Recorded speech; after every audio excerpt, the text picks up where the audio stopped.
नमस्कार, स्वागत है आप सभी का जीजी न्यूज़ पर। आप देख रहे हैं विजय प्राइम। मैं हूं रमा त्यागी। अगले 1 घंटे में हम बात करेंगे देश भर की बड़ी खबरों की, बताएंगे दुनिया भर में कौन कौन सी खबरों पर है सबकी नज़र, क्या चल रहा है खेल और अर्थ जगत में, और कुछ झलके फिल्म, कला और संस्कृति के क्षेत्र से भी।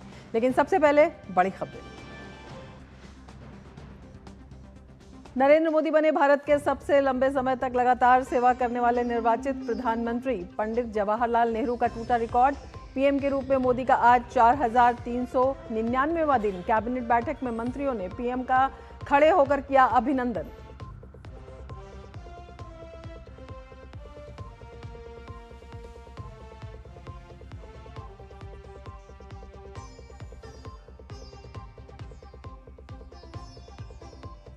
प्रधानमंत्री मोदी के कीर्तिमान पर दुनिया भर से बधाइयों का तांता। देश भर के मंदिरों में विशेष पूजा पाठ का आयोजन।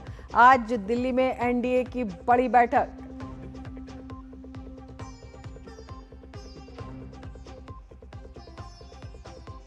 ममता बनर्जी को एक और झटका। टीएमसी सांसद सुष्मिता देव ने दिया इस्तीफा। राज्यसभा के सभापति से मिलकर दे दिया इस्तीफा।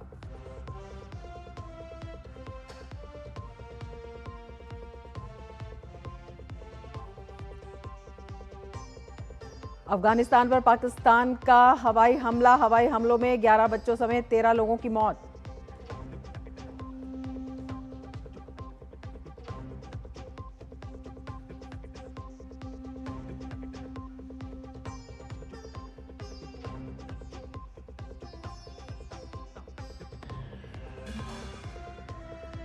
और पश्चिम एशिया में ईरान अमेरिका के बीच टेंशन हाई। अमेरिकी हेलीकॉप्टर पर ईरानी हमले के बाद अमेरिका का पलटवार। ईरान के radar station, air defence system पर अटैक।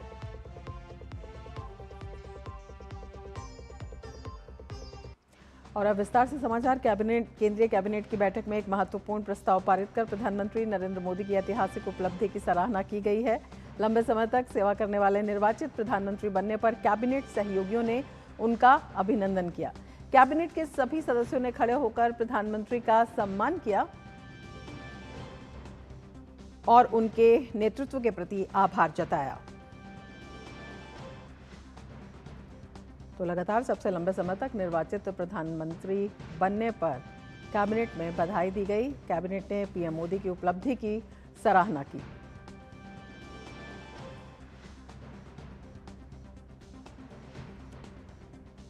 कैबिनेट में मंत्रिपरिषद के सदस्यों ने खड़े होकर प्रधानमंत्री का अभिनंदन किया।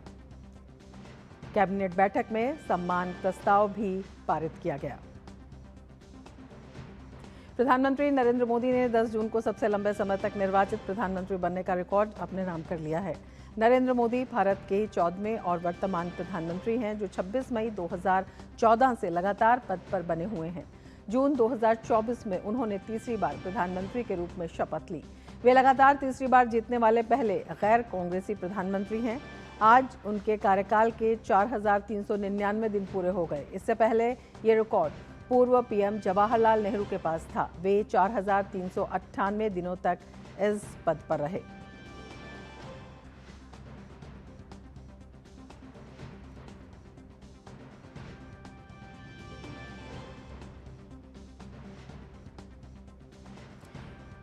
तो एक बड़ी उपलब्धि है, ऐतिहासिक उपलब्धि इसे कहा जा सकता है, जो कि इतिहास में स्वर्णिम अक्षरों में लिखी जाएगी। अपने आप में एक बहुत बड़ी उपलब्धि, और इसी पर हम बात करेंगे। हमारे साथ हमारे संवाददाता शैलेंद्र मिश्र जुड़े हुए हैं, हमारे साथ शेखर अय्यर जुड़े हुए हैं, वरिष्ठ पत्रकार हैं।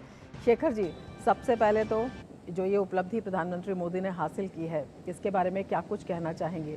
क्या कुछ, किस तरह का जो सेवा और समर्पण है, वो जो संकल्प से सिद्धि का मंत्र प्रधानमंत्री ने दिया, वो इसके लिए कितना महत्वपूर्ण कारक है?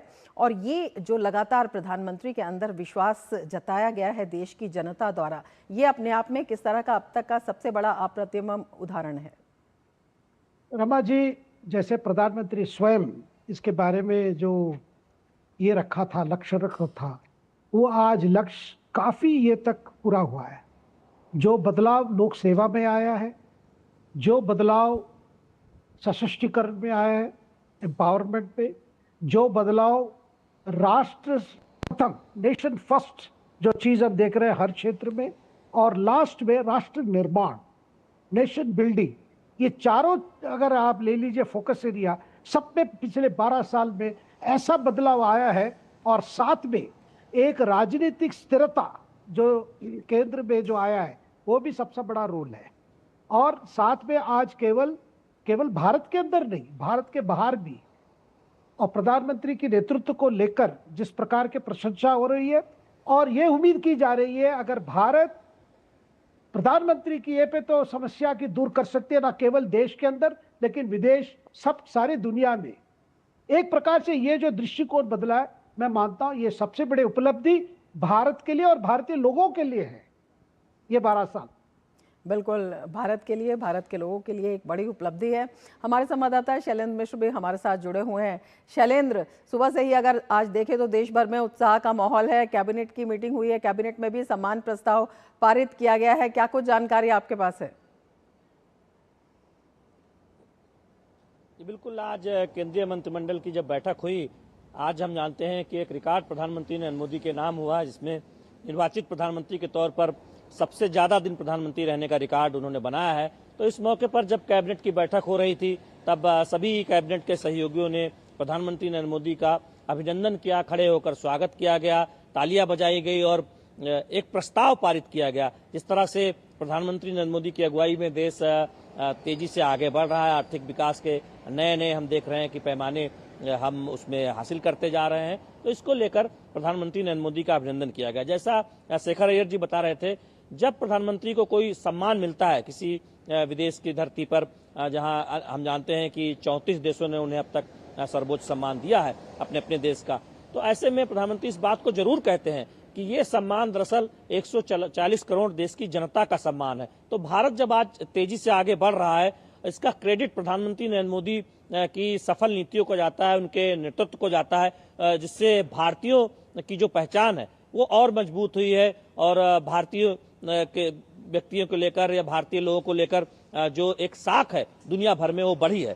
तो ये बहुत हम जानते हैं कि जब 2014 में प्रधानमंत्री नरेंद्र मोदी की अगुवाई में सरकार बनी, उसके बाद एक कदम उठाए गए। आज भारत को उभरते हुए बड़े शक्ति के तौर पर देखा जाता है, जो 2047 के प्रधानमंत्री नरेंद्र मोदी के विकसित भारत के विजन पर तेजी से आगे बढ़ रहा है। तो आज एक ऐसा बड़ा मौका, जब कैबिनेट की बैठक हुई, कैबिनेट के सहयोगियों ने प्रधानमंत्री नरेंद्र मोदी का अभिनंदन किया, स्वागत किया, एक प्रस्ताव पारित किया गया और आपने तस्वीरों में दिखाया ही कि किस तरह से तालियों की गड़गड़ाहट से प्रधानमंत्री नरेंद्र मोदी का अभिनंदन किया गया कैबिनेट के सहयोगियों द्वारा।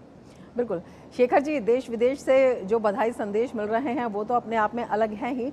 अगर राजनीतिक दृष्टि से देखा जाए तो किस तरह से राजनीतिक परिप्रेक्ष्य में एक बदलती राजनीति का, एक बदलते दृश्य का जो है ये पुष्टि करता है, क्योंकि प्रधानमंत्री ने जिस तरह से सेवा को अपना सबसे बड़ा संकल्प बताया है। कल हम गृह मंत्री अमित शाह को भी सुन रहे थे, उन्होंने कहा कि प्रधानमंत्री ने एक तरह से सत्ता को साधना का एक माध्यम बनाया और इसी से ये लगातार संकल्प की सिद्धि हो रही है। एक निष्काम कर्मयोगी की तरह उन्होंने काम किया। तो ये एक कितना बड़ा संदेश है जब हम जनसेवा की बात करते हैं, देश के लिए काम करने की बात करते हैं और जो लक्ष्य है, एक बड़ा लक्ष्य विकसित भारत 2047 का रखा गया है, उसे हासिल करने की बात करते हैं। बिल्कुल रमा जी, प्रधानमंत्री ने दिखा दिया पिछले 12 सालों में जन सेवा ही राजनीति है, जन सेवा के अलग राजनीति नहीं है। और उस हिसाब से ही उसके बदले में ही आपको मैंडेट मिलता है। मतलब पहले कहने के लिए सब कहते थे भाई विकास पे होनी चाहिए राजनीति, लेकिन हमने देखा है कि पिछले 30 साल में, 35 साल में, 40 साल में विकास के नाम पे क्या क्या हो रहा था। आज ऐसे समय आ गया है, अगर कोई पॉलिटिकल पार्टी अपने आप को लोक सेवा में अपने आप को अर्पित नहीं करती तो उसकी राजनीति ज्यादा चलती नहीं। आप बंगाल में देखिए क्या हो रहा है। बंगाल के जो मैंडेट जो आया है, उसके बाद जो तृणमूल कांग्रेस जैसे पार्टी के अंदर जो क्या हो रही है, अगर लोक सेवा सचमुच में होता 15 साल में बंगाल कैसे बदल जाता। अब भाग रहे लोग, भाग रहे एमपीज, भाग रहे एमएलए, भाग रहे। क्यों भाग रहे? इसलिए भाग रहे कि बंगाल में जो चला 15 साल में और 12 साल में जो भारत में हुआ है, मतलब पूरे भारत में केंद्र में जो हुआ है, एकदम दोनों अलग अलग आपके कॉन्ट्रास्ट मिल रहा है। तो आज देखिए हर पार्टी को पता चल गया। वैसे तमिलनाडु के चुनाव के परिणाम ले लीजिए, पॉलिटिक्स क्यों बदली है वहां पे। हम ये नहीं कह रहे कि जो भी जीत के आए बहुत अच्छे काम करके आए, ऐसी नहीं कह रहा हूं, लेकिन जहां भी बदलाव हुआ है केवल इसलिए हो रहा है क्योंकि उन लोगों को दोबारा मैंडेट दिया जहां पे वाकई लोकसभा हुआ है और जमीन पर फर्क आया है। बिल्कुल। इसके साथ ही अगर हम तुलना करते हैं, जिस तरह से विकास की आप बात कर रहे हैं, अगर पंडित नेहरू के समय में जीडीपी की बात देखते हैं 3 से 4% उस वक्त जीडीपी की दर थी। आज देखते हैं तो 6.5 से 7% से आगे जीडीपी निकलती हुई दिखाई देती है। तो ये जब तुलना की जाती है तो अपने आप में नीतियों की, नीयत की और उससे आगे चलकर जो नीतियों को धरातल पर उतारने की जो एक जिसे विल पावर कहते हैं, राजनीतिक इच्छा शक्ति कहते हैं, उसकी किस तरह से तस्दीक करती है?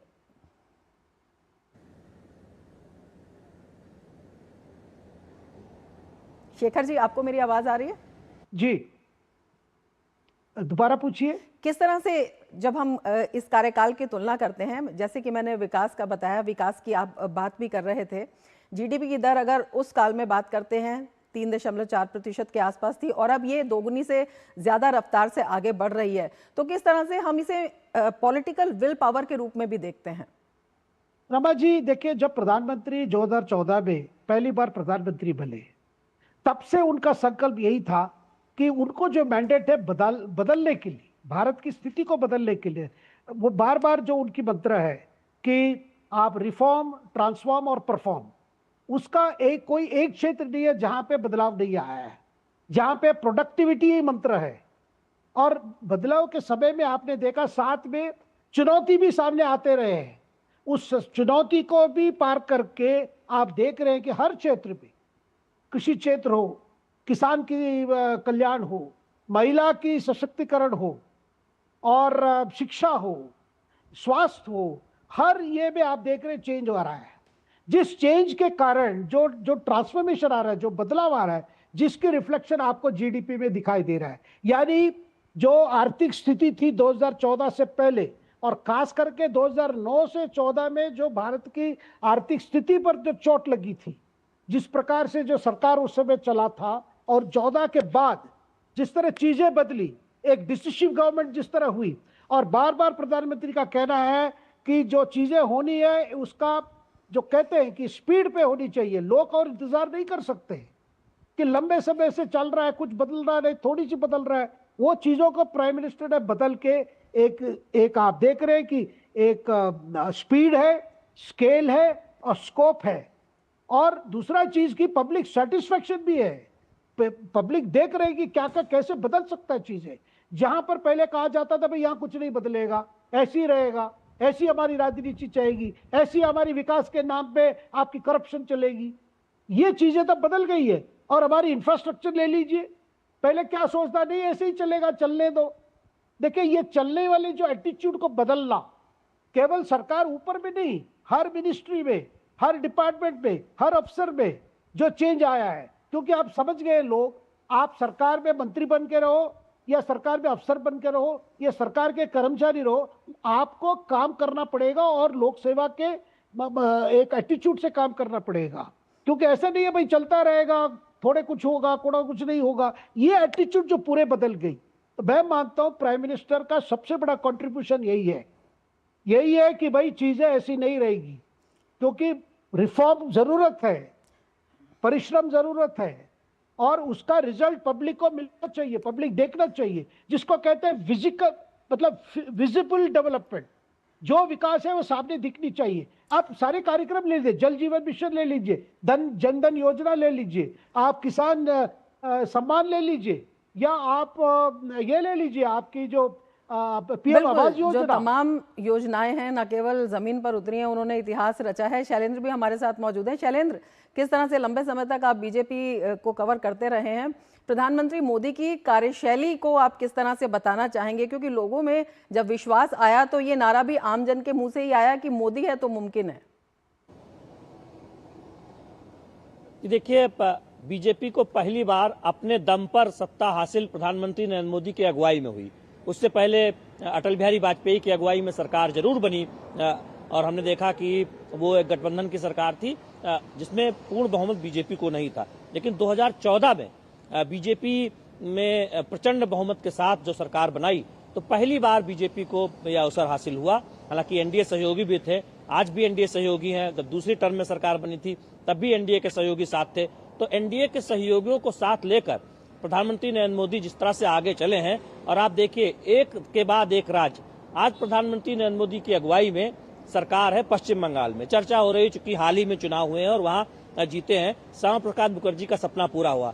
हरियाणा अगर आप पहले चले जाएं तो 2 दशक पहले कोई कल्पना नहीं कर सकता था कि हरियाणा में बीजेपी की सरकार बन सकती है। हरियाणा में बीजेपी की सरकार लगातार आप देख रहे हैं, चुनाव दर चुनाव वहां पर बनी है।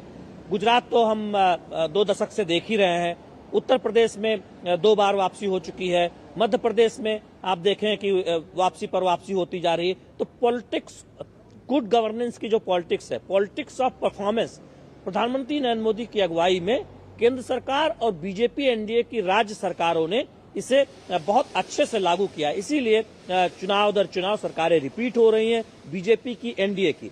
दूसरी बात जो आप कह रहे थी कि 3-4% ग्रोथ रेट, जो हिंदू ग्रोथ रेट जिसकी बात हम देश की आजादी के बाद के दौर में कहते हैं, और पहली बार जब ये कहा गया कि 8% की ग्रोथ रेट हो सकती है, तो इसी बीजेपी एनडीए सरकार में अटल बिहारी वाजपेयी के समय कहा गया था। तब विपक्ष ने मजाक उड़ाया था और ये कहा था कि मुंगेरी लाल के हसीन सपने देख रहे हैं। और उस वक्त हमने देखा था कि वो ग्रोथ रेट एनडीए सरकार ने हासिल की थी, और उस सरकार के द्वारा जो विकास किया गया उससे जो भी बेनिफिट था वो यूपीए की 2 सरकारों ने ये कहा, ये समीक्षकों ने कहा कि उन्होंने उससे गंवा दिया था। यानी उस रफ्तार को कायम नहीं रख पाए थे। तो पॉलिसी पैरालिसिस जैसी बातें चर्चा में थी, भ्रष्टाचार के तमाम आरोप थे। और जब 2014 में प्रधानमंत्री नरेंद्र मोदी सत्ता में आए, एनडीए सत्ता में आई, बीजेपी पूर्ण बहुमत पर सत्ता में आई, तब फिर हमने देखा कि विकास दर में एक नई रफ्तार देखने को मिली, आम लोगों में एक विश्वास देखने को मिला। तय समय में परियोजनाएं पूरी होने लगी, तय समय से पहले पूरी होने लगी। बड़े अभियानों में जनता की भागीदारी सुनिश्चित हुई। राज्यों ने भी आपस में प्रतिस्पर्धा करना शुरू किया कि कौन विकास के मॉडल पर, सुशासन के मॉडल पर ज्यादा बेहतर आगे बढ़ सकता है। एक दूसरे राज्यों से सीखने की परंपरा हुई। तो ये सब प्रधानमंत्री नरेंद्र मोदी की अगुवाई में। बिल्कुल, आप हमारे साथ जुड़े रहिए। शैलेंद्र शेखर जी, आप भी हमारे साथ जुड़े रहिए। अपने दर्शकों को हम एक बार फिर से बता देते हैं, देश आज एक अभूतपूर्व राजनीतिक कीर्तिमान का गवाह बना है। देश के पहले प्रधानमंत्री पंडित जवाहरलाल नेहरू के दशकों पुराने रिकॉर्ड को पीछे छोड़ आज प्रधानमंत्री नरेंद्र मोदी लगातार सबसे लंबे समय तक देश का नेतृत्व करने वाले प्रधानमंत्री बन चुके हैं। ये पंडित नेहरू के पुराने दौर से निकलकर आज के आधुनिक, आत्मनिर्भर और विश्व मित्र बनते भारत की महागाथा है। दिखाते हैं आपको ये विशेष रिपोर्ट। 10 जून 2026 भारतीय लोकतंत्र के इतिहास में ये तारीख नए अध्याय के तौर पर दर्ज हो गई है।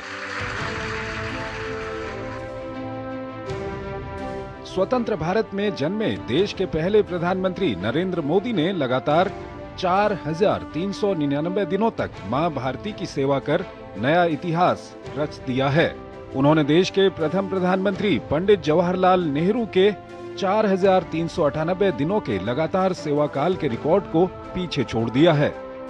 इस ऐतिहासिक शिखर तक पहुंचने का उनका ये सफर तब शुरू हुआ जब साल 2014 के आम चुनाव में एक अभूतपूर्व और शानदार जीत के साथ 26 मई 2014 को उन्होंने पहली बार देश के प्रधानमंत्री पद की शपथ ली। समय बदला, चुनौतियां आईं, लेकिन पीएम मोदी के प्रति जनता का ये अटूट विश्वास साल दर साल गहरा होता गया, जिसने पहले 2019 और फिर 2024 के आम चुनाव में लगातार जीत की ऐतिहासिक हैट्रिक लगाकर भारतीय राजनीति के इतिहास में एक स्वर्णिम अध्याय जोड़ दिया।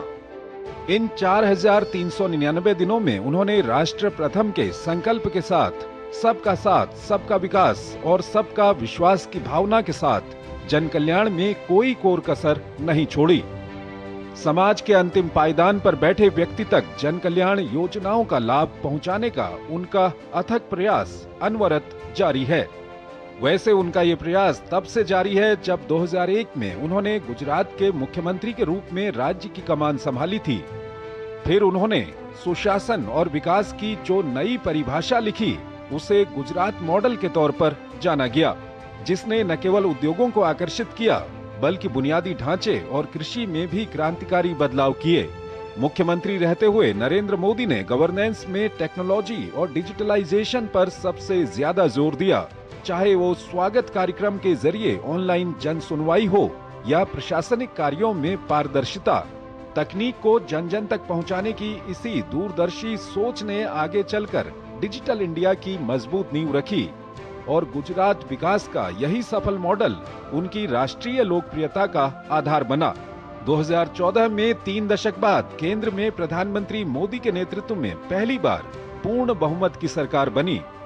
खास बात यह भी है कि देश में पहली बार एक स्थिर और निर्णायक सरकार का नेतृत्व ऐसे व्यक्ति ने किया है जो नेहरू गांधी परिवार से नहीं है और उनकी राजनीतिक जड़ें भी कांग्रेस से दूर दूर तक जुड़ी हुई नहीं हैं।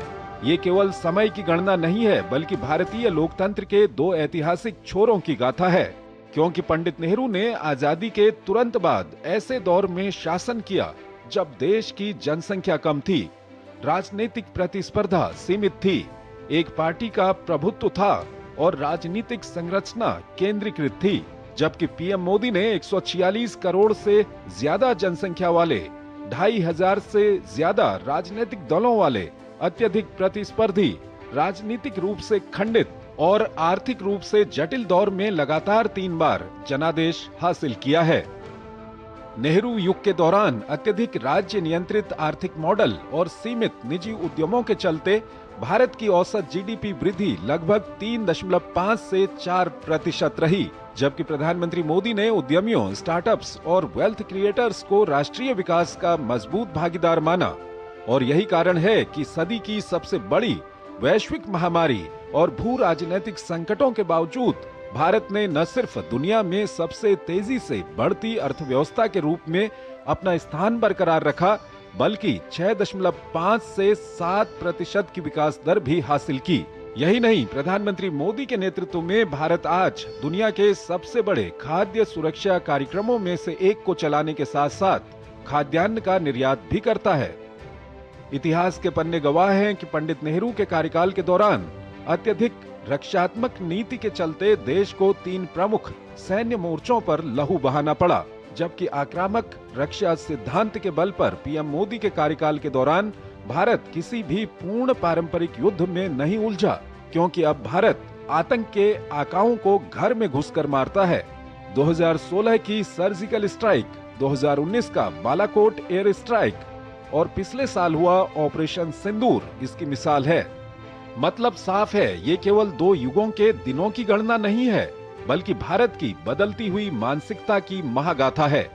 ये बदलाव भारत के आधुनिक, आत्मनिर्भर और वैश्विक विकास इंजन के रूप में उभरने का ऐतिहासिक प्रमाण है। Bureau report, DD news. तो निरंतर सेवा का महारिकॉर्ड बना है, इस पर चर्चा हम जारी रखेंगे, लेकिन उससे पहले मिड डे प्राइम में ले लेते हैं एक ब्रेक। आप बने रहिए डीडी न्यूज के साथ।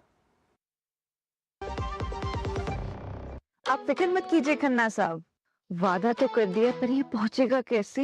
एक दिन में मार्कशीट कैसे मिलेगी शालिनी को? कल संडे है, मॉम की दवाइयाँ कल तक नहीं पहुंची तो पहुंच जाएगा। जो भी तुम चाहोगे वही पहुंचाऊंगा, एक दिन में डिलीवरी करके आऊंगा। सबको पता है कि मैं सबका दोस्त हूँ, हर सामान टाइम से पहुंचाने की ये बात है, दिल को दिल से मिलाने की ये बात है। ये है भारतीय डाक की नई 24 स्पीड पोस्ट सेवा। अब आपकी हर पोस्ट की गारंटीड डिलीवरी सिर्फ 1 दिन में, ओटीपी की अतिरिक्त सुरक्षा के साथ। 24 स्पीड पोस्ट, भरोसा आपका, वादा हमारा। डाक सेवा, जन सेवा।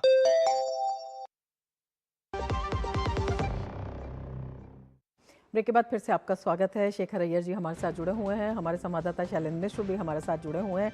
शेखर जी, हम बात कर रहे थे कि कौन सी इस तरह की राजनीतिक कार्यशैली प्रधानमंत्री नरेंद्र मोदी की, किस तरह से जो एक प्रशासनिक विजन उन्होंने दिया, केवल देश ही में नहीं दुनिया भर में आज प्रधानमंत्री मोदी की जो नीतियाँ हैं, जो उनकी साख है, उसका डंका जो है वो बोल रहा है।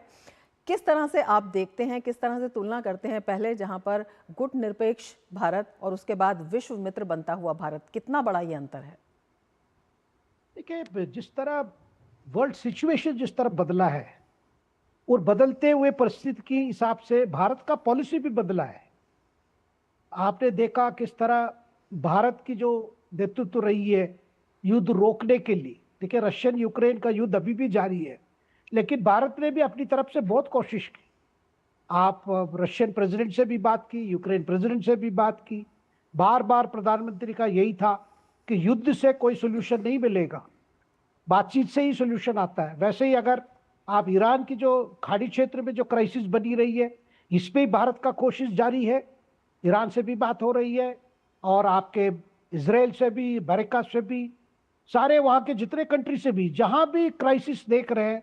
और ऊर्जा को लेकर जो विश्व भर में जो क्राइसिस बनी है, उसको लेकर भारत के अंदर की जो चुनौतियां है उसको भी सामने करते हुए जो लगातार एक जो नेतृत्व जो सामने देखता है कि भाई कैसे हम इसको सॉल्व करें, क्योंकि ये केवल भारत का समस्या नहीं है, हर कंट्री को इस पर असर पड़ा है। तो अब और बार बार ये बात आती है G7 समिट पे, जब भी भारत को बुलाया जाता है, जहां भी मल्टीलेटरल एंगेजमेंट्स होते हैं, वहां भी भारत की आवाज सुनने को सब कंट्रीज चाहते हैं कि भारत कैसे इसको सॉल्व कर सकता है। तो इसीलिए जब भी प्रधानमंत्री कहीं विदेश जाते हैं, बायलैटरल मीटिंग हो या कोई मल्टीलेटरल मीटिंग हो, तो भारत की आवाज सुनना चाहता है, भारत के सुझाव को सुनना चाहता है। लेकिन समस्या कभी कभी इतना कंफ्यूज्ड है, इतना कॉम्प्लिकेटेड है, केवल एक मीटिंग से नहीं होता है। इसीलिए भारत की तरफ से आप देख रहे हैं कि कोशिश लगातार जारी है, कैसे युद्ध रुके, कैसे शांति आए और जो विकास के जो रास्ते हैं, क्योंकि देखिए सबको विकास को रास्ता पकड़ना पड़ेगा। रमा जी। बिल्कुल शेखर जी, इसके अलावा एक और बात महत्वपूर्ण है कि भारत जो है अब जो विश्व को जो समस्याएं हैं केवल उनका निदान ही नहीं निकालता बल्कि विश्व को उनका समाधान भी दे रहा है। चाहे कोविड का आप देख लीजिए या बदलती वैश्विक परिस्थिति है, जिस तरह से विश्व में उथल पुथल मची हुई है अर्थव्यवस्था में, लेकिन भारत की स्थिति जो है वो स्टेबल बनी हुई है। ऊर्जा सुरक्षा को देखते हैं तो भारत काफ़ी मजबूत दिखाई देता है। तो ये सब जो नीतियां हैं ये भी प्रधानमंत्री मोदी के विजन का जो डंका है उसको मानने पर मजबूर कर देती हैं। बिल्कुल, देखिए प्रधानमंत्री विजन क्या है? लोक कल्याण। और जब लोक कल्याण की बात है वो विश्व कल्याण की भी बात है उसमें। देखिए, जब भारत किसी समस्या पर, कोई इंटरनेशनल क्राइसिस पे अगर भारत अपनी आवाज उठा रही है तो वो सबके कल्याण को लेकर बात करती है। देखिए, आज का अभी कोई भी समस्या ले लीजिए, रशिया यूक्रेन युद्ध ले लीजिए या जो खाड़ी में चल रहा है, दोनों तरफ ये नहीं देख पा रहे भाई लोगों की क्या हो रही है, लोक कल्याण कैसे होगा, लोगों की जो चीजें गुजर रही है उनके जीवन में जिस तरह हो रहा है उसका कौन सॉल्व कर पाएगा। भारत उनकी बात करती है, कमजोर वालों की बात करती है, पिछड़े वालों की बात करती है। और आपने जो वैक्सीन की बात की, कोविड के समय कैसे भारत ने अपने बल से जो तैयारी हुई वैक्सीन सब लोग देशों की बांटा, और कभी भारत प्रॉफिट नहीं देखती। लेकिन आज बड़े बड़ी जो बड़े कंट्रीज हैं, जो अपने आप को बड़े कंट्रीज मानते हैं, सुपर पावर मानते हैं, उनकी रवैया कैसे रही है?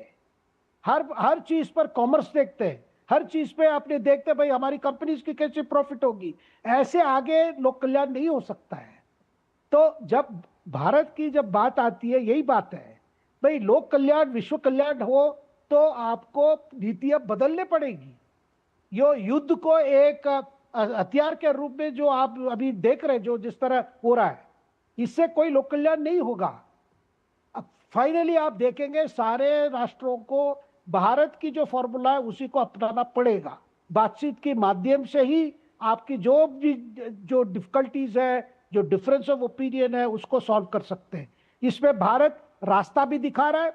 और भारत की जो, जैसे आपने डिजिटल जो ट्रांसफॉर्मेशन भारत पे हुई है, डिजिटल पेमेंट को लेकर G7 समिट में बात हुई थी, G23 में बात हुई थी, और भारत का जो विकास मॉडल एक प्रकार के एक विश्व मॉडल बन गया है। प्रभा जी, बिल्कुल, एक वैश्विक विजन के साथ प्रधानमंत्री मोदी आगे बढ़ रहे हैं।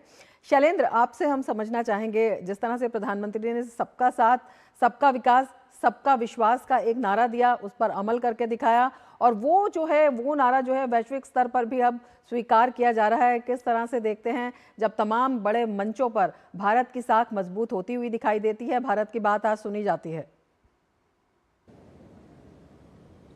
देखिए, भारत की बात आज दुनिया भर में सुनी जाती है। ये इस वजह से संभव हो पाया है कि प्रधानमंत्री नरेंद्र मोदी की अगुवाई में भारत ने वो करके दिखाया है। आज विकास के मोर्चे पर हम दुनिया को दिखा रहे हैं कि जब तमाम दुनिया के देश चुनौतियों का सामना कर रहे हैं, तब भारत सबसे तेजी से आगे बढ़ती हुई अर्थव्यवस्था है। हम ये दिखा रहे हैं कि कोरोना में किस तरह से दुनिया के तमाम देशों को चुनौतियां आई थी और हमने अपने देश में भी तो इस चुनौतियों का बेहतर सामना किया ही।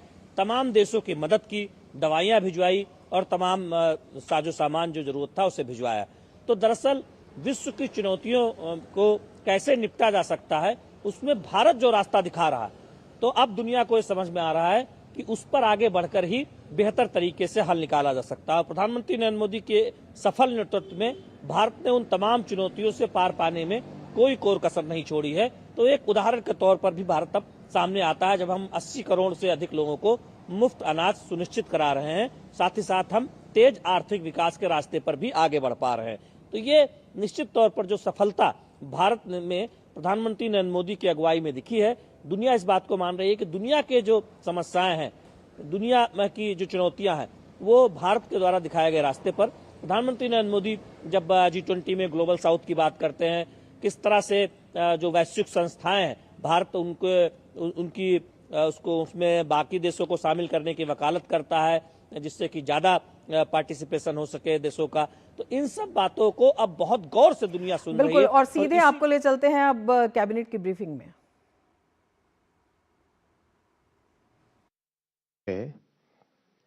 सर्वाधिक अवधि तक देश की निरंतर सेवा करने का एक नया रिकॉर्ड स्थापित किया है और इसी ऐतिहासिक अवसर पर यूनियन कैबिनेट ने एक प्रस्ताव पारित किया है। प्रस्ताव आपके साथ शेयर किया जाएगा। इस प्रस्ताव में माननीय प्रधानमंत्री जी के निर्वाचित प्रधानमंत्री के रूप में सर्वाधिक अवधि तक देश की निरंतर सेवा का जो ऐतिहासिक अवसर है, इसके विषय में चर्चा हुई और कई संकल्प लिए गए। मैं कुछ शॉर्ट में आपके सामने रखूंगा। आज 10 जून 2026 का दिन भारतीय लोकतंत्र की यात्रा में एक ऐतिहासिक और प्रेरणादायी पड़ाव के रूप में अंकित हुआ है। आज श्री नरेंद्र मोदी जी निर्वाचित प्रधानमंत्री के रूप में सर्वाधिक अवधि तक निरंतर देश की सेवा करने वाले प्रधानमंत्री बन गए हैं। उन्होंने निर्वाचित पीएम के तौर पर 4,399 डेज की निरंतर सेवा का कीर्तिमान स्थापित किया है, जो स्वतंत्र भारत के इतिहास में पहली बार हुआ है। इससे पूर्व श्री जवाहरलाल जी नेहरू ने 1952 से लेकर 1964 तक निरंतर 4,398 दिन तक इस पद को सुशोभित किया था। मुख्य बात यह है, यह अवसर भारत की लोकतांत्रिक चेतना, जन विश्वास और जन भागीदारी की शक्ति का प्रतीक है। हम सबने देखा, नेहरू जी एक बहुत बड़ी राजनीतिक पृष्ठभूमि से आते थे, बहुत बड़े एक पॉलिटिकल फैमिली से आते थे। तब देश का एक अलग मिजाज था, आज़ादी मिली ही थी अंग्रेजों से और एक माहौल, विचार सब एक अलग था। आज हमारे लोकतंत्र के ऊपर जो लोग प्रश्न उठाते हैं, चाहे भारत में या भारत से बाहर, उन सबको आज ये जानना चाहिए कि किस तरह से हमारे लोकतंत्र की मैच्योरिटी, हमारे देश के नागरिकों का एक अच्छा फैसला करने की क्षमता, जो चेतना है, लोकतांत्रिक चेतना, वो बहुत ही महत्वपूर्ण है कि जिनका कोई पॉलिटिकल बैकग्राउंड नहीं था, जो बहुत ही साधारण परिवार से आए और जिन्होंने अपने कार्य से, अपने विचार से और अपने नेतृत्व के एक साक्षी रूप से जिस तरह से देश को आगे किया, उनको इस देश ने विश्वास दिया उनको 140 करोड़ देशवासियों ने उन पर विश्वास जताया और एक ऐसा कीर्तिमान बनाया जो कि भारत के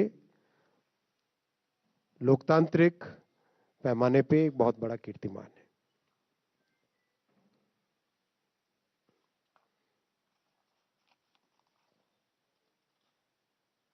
आज कैबिनेट ने ये संकल्प लिया कि हमें गर्व है कि हमारा नेतृत्व ऐसे कुशल हाथों में है जिनके पास संवेदनशीलता भी है, संयम भी है, नियत भी है और निर्णायक क्षमता भी है। माननीय प्रधानमंत्री श्री नरेंद्र मोदी जी का जीवन सेवा, साहस और राष्ट्र निर्माण की एक सतत साधना का प्रतीक रहा है। आपने देखा जब प्रधानमंत्री जी ने 2014 में देश की जिम्मेदारी जब संभाली, उन्होंने हमेशा अपने आप को प्रधान सेवक के रूप में माना। कॉलोनियल हैंगओवर के बहुत सारे जो सिंबल्स थे, रेड लाइट चलती थी गाड़ियों के ऊपर, कई तरह के राजपथ कहा जाता था। राजपथ क्यों, ये तो कर्तव्य पथ है। कई तरह की जो कॉलोनियल माइंडसेट की चीजों को उन्होंने बदला और एक बहुत साहस के साथ, बहुत एक नए तरीके से देश को आगे लेके गए और संविधान को पवित्र ग्रंथ बताया। हमेशा संविधान के दायरे में, संविधान के साथ ही सब कुछ माननीय प्रधानमंत्री जी ने देश को आगे बढ़ाने का काम किया। कैबिनेट ने ये भी आज संकल्प लिया कि प्रधानमंत्री जी के नेतृत्व में भारत ने गरीब कल्याण को शासन के केंद्र में स्थापित किया है। ये बहुत अलग है। पीछे की सरकारें गरीब कल्याण को एक नारा बना के रखते थे। प्रधानमंत्री श्री नरेंद्र मोदी जी ने गरीब कल्याण को अपनी नीतियों का केंद्र बनाया और 2014 में जब उन्होंने जिम्मेदारी ली थी, तब उन्होंने स्पष्ट तौर पे ऐलान किया था कि मेरी सरकार गरीब कल्याण के प्रति समर्पित सरकार है। आज कैबिनेट ने एक और संकल्प लिया। प्रधानमंत्री जी युवा शक्ति को भारत की सबसे बड़ी पूंजी मानते हैं और इसीलिए प्रधानमंत्री जी ने कौशल विकास, startup India, innovation, digital economy, sports, उद्यमिता और फिटनेस को बहुत एक एम्फेसिस के साथ कई तरह के प्रोग्राम्स बनाए, जिसमें भारत को एक बहुत बड़ी खेल शक्ति के रूप में उभरा है, वर्ल्ड के 3 लार्जेस्ट स्टार्टअप इकोसिस्टम्स के रूप में उभरा है, मिशन चंद्रयान और वैज्ञानिक क्षमता हमारी देश की इस कार्यकाल में बहुत बढ़ी है। एक और संकल्प कैबिनेट ने लिया कि प्रधानमंत्री जी की प्रेरणा से बीते 12 वर्षों में women lead empowerment, women lead development का एक नया अध्याय भारत की विकास यात्रा से जुड़ा है। महिलाओं को बराबर की भागीदारी, महिलाओं का एम्पावरमेंट, हर प्रकार के ऐसे प्रोग्राम्स जिससे महिलाओं को समाज में एक गौरवमयी, एक गौरवपूर्ण स्थान मिले और उनका एम्पावरमेंट हो। एक और स्तंभ जिसको आज कैबिनेट में संकल्पित किया गया वो है हमारे किसान। आपने देखा करीब करीब हर कैबिनेट, हर दूसरी या तीसरी कैबिनेट मीटिंग में हमारे अन्नदाताओं के लिए कुछ न कुछ प्रोग्राम होता ही होता है और बहुत दुनिया भर की विषम परिस्थितियां हो, उसमें भी किसानों के ऊपर कोई तकलीफ ना आए, ऐसे प्रयास माननीय प्रधानमंत्री श्री नरेंद्र मोदी जी ने किए हैं।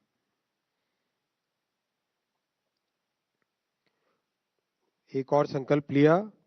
प्रधानमंत्री जी ने राष्ट्र प्रथम के भाव से बड़े निर्णय लिए, ऐसे निर्णय जो आज वर्षों की तपस्या के बाद आज सच्चाई बन चुके हैं। जैसे जम्मू कश्मीर से आर्टिकल 370 को हटाना बहुत बड़ी साधना थी, बहुत बड़ा पूरे देश में एक झकझोर करने वाली बात थी कि क्यों देश में एक अलग से आर्टिकल 370 है, उसको हटाना। जीएसटी लागू करना, जो कई वर्षों से सभी इकोनॉमिस्ट, सभी इंडस्ट्रीज, सभी पूरा देश एक मानता था कि एक यूनिफाइड टैक्स सिस्टम होना चाहिए, सिंपल टैक्स सिस्टम होना चाहिए। वन रैंक वन पेंशन लागू करना, चीफ ऑफ डिफेंस स्टाफ एक यूनिफाइड कमांड स्ट्रक्चर लागू करना, गरीबों को 10% आरक्षण देना, एनिमी प्रॉपर्टी एक्ट लागू करना, सीएए कानून बनाना जो कि एक ऐतिहासिक भूल थी, उसको ठीक करने के लिए सीएए कानून बनाना, मुस्लिम महिलाओं के प्रति जो अन्याय था उस अन्याय को दूर करने के लिए 3 तलाक के विरुद्ध कानून बनाना, वक्फ कानून में संशोधन करना, परमाणु क्षेत्र में रिफॉर्म के लिए शांति कानून, भारतीय न्याय संहिता जो कि वर्षों के बाद में दंड से न्याय के प्रति शिफ्ट होना, और दर्जनों श्रम कानूनों को 4 कोड में समेटकर एक बहुत अच्छा लेबर रिफॉर्म लाना। ऐसे अनेक बड़े फैसले माननीय प्रधानमंत्री जी की निर्णायक जो क्षमता है, निर्णय करने की क्षमता है, उसके उदाहरण है। माननीय प्रधानमंत्री जी ने राष्ट्रीय सुरक्षा को भी एक नया आयाम दिया है, नई बुलंदी दी है। आतंकवाद के विरुद्ध कठोर कदम उठाने का श्रेय उनके नेतृत्व को ही जाता है। हमने इससे पहले देखा, पिछली सभी सरकारों ने जिस तरह के कदम उठाए उसके कारण देश की जो परिस्थिति थी उसके विपरीत माननीय प्रधानमंत्री श्री नरेंद्र मोदी जी ने आतंकवाद के विरोध में कठोर कदम उठाए। सीमा पार आतंकवाद के कैंपों पर सर्जिकल स्ट्राइक की, एयर स्ट्राइक की और ऑपरेशन सिंदूर के रूप में पाकिस्तान के उन क्षेत्रों को भी टारगेट किया जो पहले अकल्पनीय थे, पहले कभी सोचा नहीं जाता था। उन क्षेत्रों को भी प्रधानमंत्री श्री नरेंद्र मोदी जी ने ऑपरेशन सिंदूर के दौरान उनके ऊपर भी टारगेट किया, और पाकिस्तान के साथ दशकों पहले किए गए अन्यायपूर्ण सिंधु जल समझौते को भी निलंबित स्थिति में रखा गया। और साथियों, जो वर्षों से एक बहुत बड़ा देश के अंदर आंतरिक सुरक्षा का एक विषय उठता था, नक्सलवाद, आज भारत उस नक्सलवाद से भी मुक्त हुआ है। ये माननीय प्रधानमंत्री जी की एक निर्णायक सोच का, एक बहुत ही स्पष्ट पॉलिसी का एग्जाम्पल है। साथ ही साथ प्रधानमंत्री जी का यह दृढ़ विश्वास रहा है कि आत्मनिर्भर हुए बिना भारत विकसित नहीं हो सकता। इसीलिए आज Bharat defence, electronics, automobiles, pharma, ऐसे अनेक क्षेत्र हैं जिसमें मैन्युफैक्चरिंग और एक्सपोर्ट में भारत के नए रिकॉर्ड बन रहे हैं। विश्व में भारत ने एक अभूतपूर्व भूमिका निभाई है, सशक्त रूप से भारत उभरा है, चाहे G20 हो या ग्लोबल साउथ की आकांक्षाओं को स्वर प्रदान करना हो या इंटरनेशनल सोलर अलायंस बनाना हो, हर तरह के कार्यक्रम में भारत ने लीडरशिप ली है। और भारत के इतिहास में पहली बार हुआ है कि हमारी विरासत को सम्मानजनक दृष्टि से देखा जाने लगा। एक लंबे समय तक ब्रिटिश टाइम फ्रेम में, ब्रिटिश पीरियड में हमारी विरासत को हमेशा नकारा जाता था, और वही कांग्रेस के कार्यकाल में हमारी विरासत को एक तरीके से इग्नोर किया गया था। उस विरासत को, उस बहुत ही समृद्ध विरासत को माननीय प्रधानमंत्री श्री नरेंद्र मोदी जी ने प्राथमिकता दी और विरासत के साथ विकास को लेके आगे बढ़े। बहुत ही महत्वपूर्ण बात यह है कि भारत की 140 करोड़ सिटीजन्स की कामयाबी है कि पिछले 12 वर्षों में देश को प्राप्त राजनीतिक स्थिरता, 30 वर्षों की, 3 दशकों की राजनीतिक इंस्टेबिलिटी को जनता ने नकारा और बहुत ही मैच्योर वे में एक स्टेबल गवर्नमेंट 1 बार, 2 बार और 3 बार भारत ने चुनी। ये भारत की राजनीतिक परिपक्वता का और हमारी डेमोक्रेसी की मैच्योरिटी का बहुत बड़ा सिंबल है।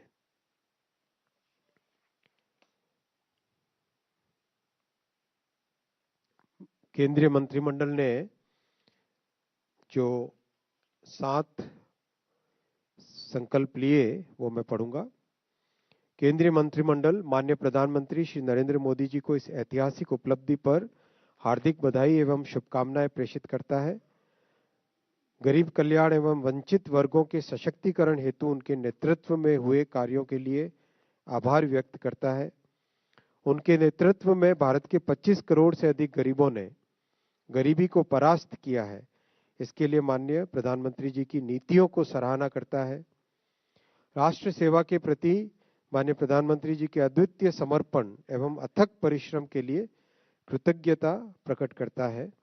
समावेशी विकास, इंक्लूसिव डेवलपमेंट, इंक्लूसिव ग्रोथ एवं सामाजिक न्याय, सोशल जस्टिस की दिशा में किए गए उनके प्रयासों की सराहना करता है।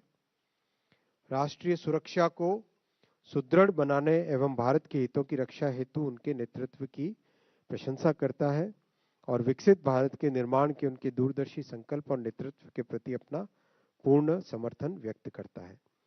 केंद्रीय मंत्रिमंडल विश्वास व्यक्त करता है कि माननीय प्रधानमंत्री श्री नरेंद्र मोदी जी के नेतृत्व में भारत आत्मनिर्भर, सुरक्षित, समृद्ध और गौरवशाली राष्ट्र के रूप में नई ऊंचाइयों को प्राप्त करता रहेगा और 2047 तक विकसित राष्ट्र बनने का मार्ग सशक्त करेगा। ये कैबिनेट का रेजोल्यूशन आप सबके साथ पीआईबी शेयर करेंगे।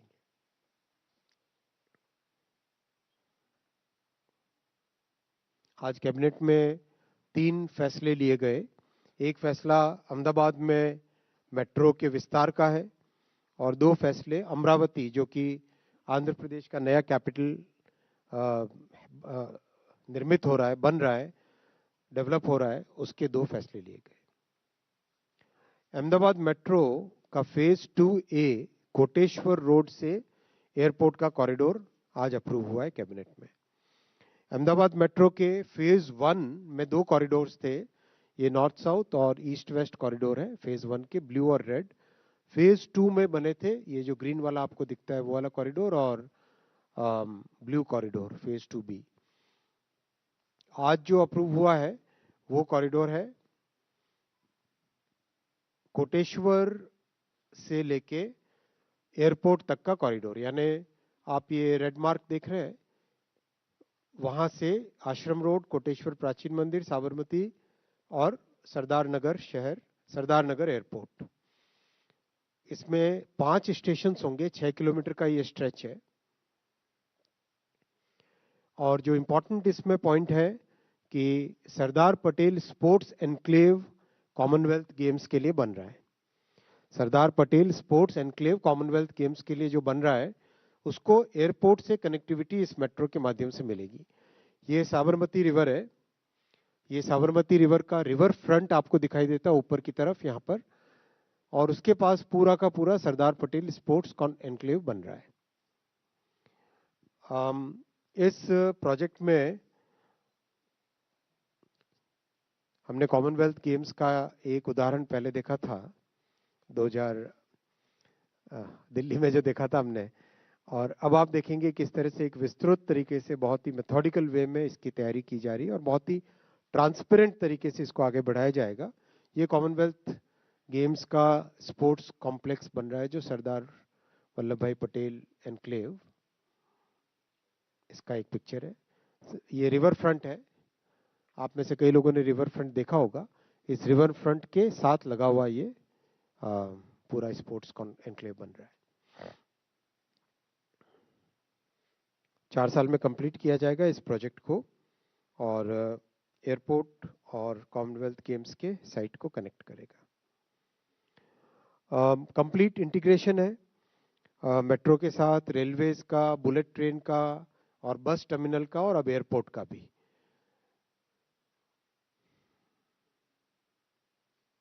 सेकेंड फैसला अमरावती का है। अमरावती नया शहर बन रहा है, तो नए शहर में कई सारे जो सेंट्रल गवर्नमेंट के ऑफिसेज हैं, इनको एक सिंगल कॉम्प्लेक्स में शिफ्ट किया जाएगा। बिखरे बिखरे से ऑफिसेज से काम करने में तकलीफ होती है, इंटीग्रेशन होने से कोऑर्डिनेशन प्रॉपर हो पाता है। तो central government office complex Amravati में बनेगा। इसके लिए करीब 5.5 एकड़ की जमीन राज्य सरकार ने दी है और 23 लाख स्क्वायर फीट का कंस्ट्रक्टेड एरिया बनेगा। लोकेशन ये मैप में है सारा। 2 प्रोजेक्ट्स हैं, एक तो रेजिडेंशियल कॉम्प्लेक्स है और एक ऑफिस कॉम्प्लेक्स है। ऑफिस के बाद में मैं आता हूँ रेजिडेंशियल कॉम्प्लेक्स में अमरावती का।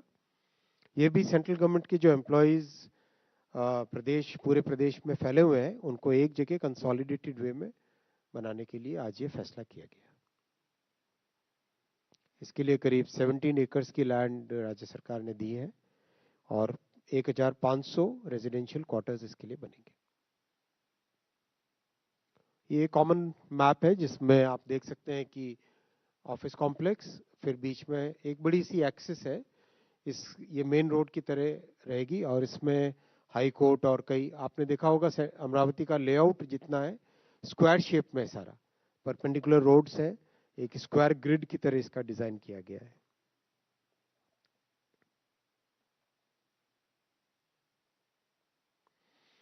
साथियों, माननीय प्रधानमंत्री श्री नरेंद्र मोदी जी के नेतृत्व में आज एनडीए के 12 साल भी पूरे हुए हैं और एनडीए सरकार के इन 12 वर्षों में जो तीसरी ऐतिहासिक सरकार है, टर्म है, ऐतिहासिक टर्म है, इसमें कई बड़े फैसले लिए गए। आपने समय समय पे देखा है, करीब 2.5 लाख करोड़ के रेलवे प्रोजेक्ट्स, करीब 3.5 लाख करोड़ के हाईवे प्रोजेक्ट्स, करीब 1.5 लाख करोड़ के मेट्रो प्रोजेक्ट्स, 37,000 करोड़ के airports, ship repair facilities, major ports, ropeways, hydro projects, industrial parks, Pradhan Mantri Awas योजना, जल जीवन मिशन, कोल गैसिफिकेशन, ये सारे के सारे फैसले हमारे मध्यम वर्गीय परिवारों के लिए एक बहुत मजबूत नींव बनाने का काम करेंगे, जो भारत को लगातार सक्षम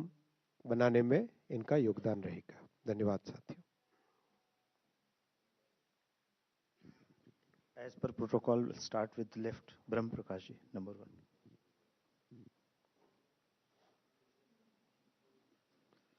सर हेलो सर, ब्रह्म प्रकाश दुबे, जी न्यूज़ से। सर मेरा सवाल ये है, हमने वो तस्वीरें भी देखी कि कैबिनेट के तमाम साथियों ने प्रधानमंत्री नरेंद्र मोदी का तालियां बजाकर स्वागत किया 12 वर्ष पूरे होने पर। आज जो संकल्प पास हुए हैं इस कैबिनेट बैठक में, उसके बाद क्या प्रधानमंत्री ने जो वैश्विक चुनौतियां हैं, जैसे देश के समक्ष भी बहुत सारी चुनौतियां हैं, खासतौर से वेस्ट एशिया क्राइसिस को लेकर, तो क्या प्रधानमंत्री ने आगे का विजन भी कुछ साझा किया आप सब लोगों के लिए कि कैसे आगे सरकार इनको टैकल करेगी, निपटेगी? Thank you. धन्यवाद ब्रह्म प्रकाश जी। माननीय प्रधानमंत्री जी ने बहुत स्पष्ट तौर पे हम सभी को कहा कि हमें सेवा की भावना को ही सतत बनाए रखना है। विश्व में किसी भी प्रकार की चुनौती आए, हमें राष्ट्र को सक्षम बनाना है। अपने अपने सेक्टर में हम सब पूरी मेहनत के साथ काम करें और पहले जितनी मेहनत करते थे उससे ज़्यादा मेहनत करके, उससे ज़्यादा हम जन भावनाओं के साथ जुड़ के, जन आकांक्षाओं को समझकर, और जो आज जनता की, आज हमारे नागरिक बंधुओं की, जो हमारे सिटीजन्स की एक्सपेक्टेशंस हैं, सिटीजन्स के एस्पिरेशंस हैं, उनको समझ के उस पर काम करें। आज पूरी कैबिनेट ने स्टैंडिंग ओवेशन दिया माननीय प्रधानमंत्री जी को। Next. Hi, good afternoon, sir. Ashmit from CNBC TV 18. Sir, broadly what we've seen in the last 12 years have been marked by themes of formalization as well as large spending by the government to stimulate investment. Today, as we commemorate day 4399, any direction, any guidance that the Prime Minister has given to the Cabinet in terms of what needs to be the theme for the next 12 years? Second row, third row. 7. Sir, मैं संजीव राठी हूँ यूनिवार्ता से। पीछे प्रधानमंत्री ने मितव्ययता का appeal की थी कि भाई पश्चिम एशिया का संकट है, उसके मद्देनजर, तो उसका कुछ असर हुआ है? इस पर भी कैबिनेट में कभी चर्चा हुई है कि कुछ असर उसका देखने को मिला, या हमें कुछ और उपाय करने चाहिए? प्रधानमंत्री ने कुछ और सुझाव दिए हों इस बारे में? Next row, 4th, 17. Sir, I am Deepak from Times of India. My question is about the central government secretariat which is being built, which will be built in Amravati. In how many states such complexes have been built, though the CPWD long back had come out with this proposal. So if some detail can be given and name of the states, so that you can come to know that actually it's going to every state irrespective of who is in the government. Anybody else from this side? Yeah, front here. Acha. Sanjeev Chopra, yes. Yeah, sir. On completion of this feat, this achievement, what was the Prime Minister's message at the meeting? As somebody else has already asked. So, what was the message and direction by the Prime Minister to the Union Cabinet?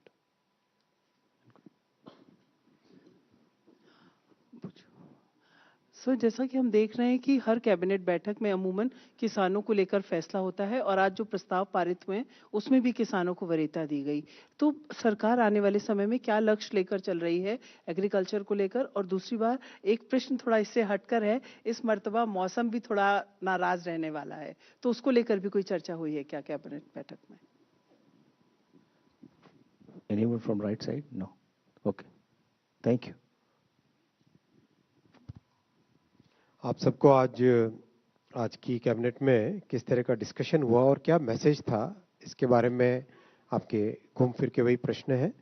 I am repeating it. The basic message was that we must continue to focus on serving our citizens and we must do that with full vigour. We must understand the aspirations of our people in good detail, connect with the grass roots, understand the ground realities, and make all our programs and make all our schemes which help fulfill the aspirations of people. That was the central message.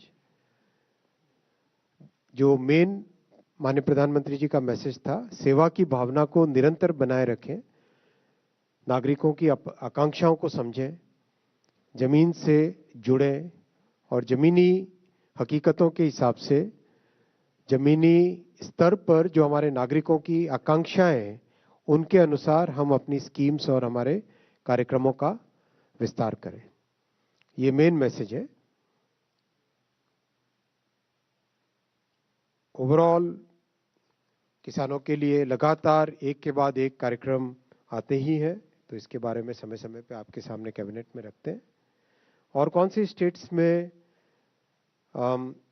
इस तरह का जीपीआरए status में state Capitals बहुत सारे states हैं, 22 states हैं। ये list आपको दे दी जाएगी। करीब करीब बहुत सारे स्टेट्स हैं जिसमें इस तरह की सुविधा पहले भी की गई है। धन्यवाद।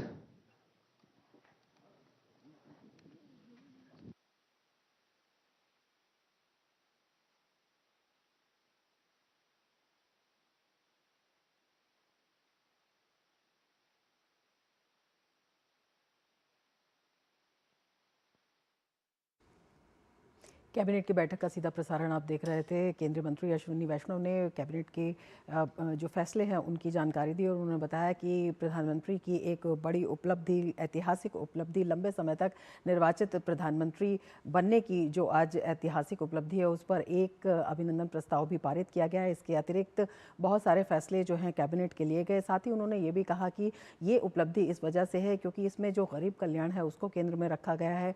महिलाएँ हैं, युवा हैं, किसान हैं, सबका साथ सबका विकास के मंत्र को लेकर प्रधानमंत्री जिस तरह से आगे बढ़ रही है उसकी जो गूंज है वो देश ही में नहीं बल्कि दुनिया में दिखाई दे रही है। विकास के साथ साथ सुरक्षा को भी जिस तरह से प्राथमिकता दी गई है वो भी अपने आप में काफ़ी महत्वपूर्ण है। इसके साथ ही मिड डे प्राइम में फिलहाल इतना ही। दीजिए इजाज़त। नमस्कार।